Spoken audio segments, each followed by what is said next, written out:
ഈശോയിൽ ഏറ്റവും സ്നേഹമുള്ളവരെ, ഈശോയുടെ തിരുഹൃദയത്തിൻ്റെ തിരുനാൾ ഇന്ന് സഭ ആഘോഷിക്കുകയാണല്ലോ. 1856 പിയൂസ് 9 മാർപ്പാപ്പയാണ് ഈ തിരുനാൾ സഭയുടെ ഔദ്യോഗിക തിരുനാളായി പ്രഖ്യാപിക്കുക.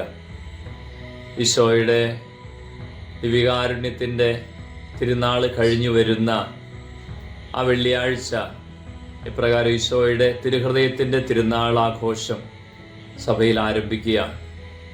പത്രോസ്ലീഹ എഴുതിയ 1-ാം ലേഖനം 3-ാം അധ്യായത്തിൻ്റെ 15-ാമത്തെ വചനത്തിൽ നമ്മൾ ഇങ്ങനെ വായിക്കുന്നുണ്ട്: നിങ്ങളുടെ ഹൃദയത്തിൽ യേശുക്രിസ്തുവിനെ രാജാവായി പൂജിക്കുക.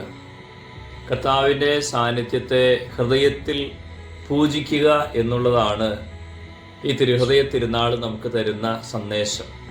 കർത്താവിൻ്റെ തിരുഹൃദയത്തോട് ചേരുന്നതായി നമ്മുടെ ഓരോരുത്തരുടെയും ഹൃദയം പാകപ്പെടേണ്ടതുണ്ട്. ഇന്ന് ഈ ജൂൺ മാസത്തിലെ ഈശോയുടെ തിരുഹൃദയത്തിൻ്റെ പ്രാർത്ഥനകളെല്ലാം, നൊവേന പ്രാർത്ഥനകൾ, വണക്കമാസ പ്രാർത്ഥനകളൊക്കെ വായിച്ചപ്പോൾ സുഹൃത ജപങ്ങളെല്ലാം ആവർത്തിക്കപ്പെട്ടത് ഈ ഒരു പ്രാർത്ഥനയാണ്: ഈശോയുടെ തിരുഹൃദയമേ, എൻ്റെ ഹൃദയം അങ്ങയുടെ ഹൃദയം പോലെ ആക്കണം.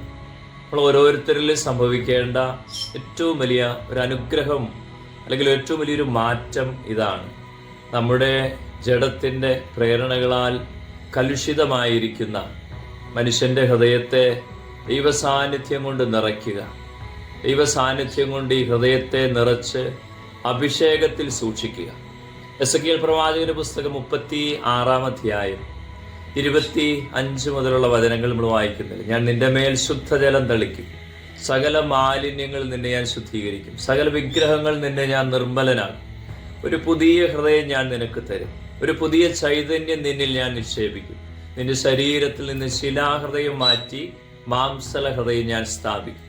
പ്രിയമുള്ളവരെ, കർത്താവ് നമ്മുടേതായ ശിലാഹൃദയങ്ങളെ നീക്കി ഈശോയുടെ തിരുഹൃദയത്തിൽ നിന്ന് ഒഴുകുന്ന അനുഗ്രഹത്തോട് ചേർത്ത് നിർത്തി, തിരുഹൃദയത്തോട് ചേർത്ത് നിർത്തി നമ്മുടെ ഉള്ളിലേക്ക് മാംസല ഹൃദയം സ്ഥാപിക്കുക എന്നുള്ളതാണ് ഈ തിരുനാൾ ആഘോഷത്തിലൂടെ സഭ നമ്മളോടൊക്കെ ആവശ്യപ്പെടുക.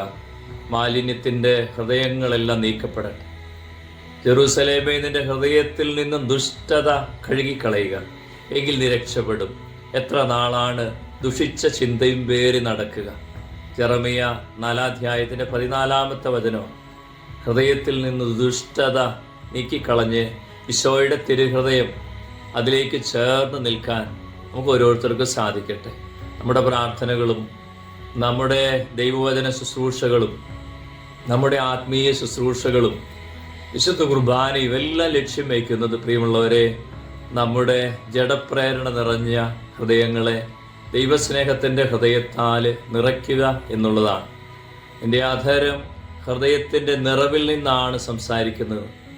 ലൂക്കാ സുവിശേഷം 6:45 പറയുന്നു: നല്ല മനുഷ്യൻ തൻ്റെ ഹൃദയത്തിൻ്റെ നല്ല നിക്ഷേപത്തിൽ നിന്ന് നന്മ പുറപ്പെടുവിക്കുന്നു, ചീത്ത മനുഷ്യനാകട്ടെ തിന്മയിൽ നിന്ന് തിന്മ പുറപ്പെടുവിക്കുന്നു.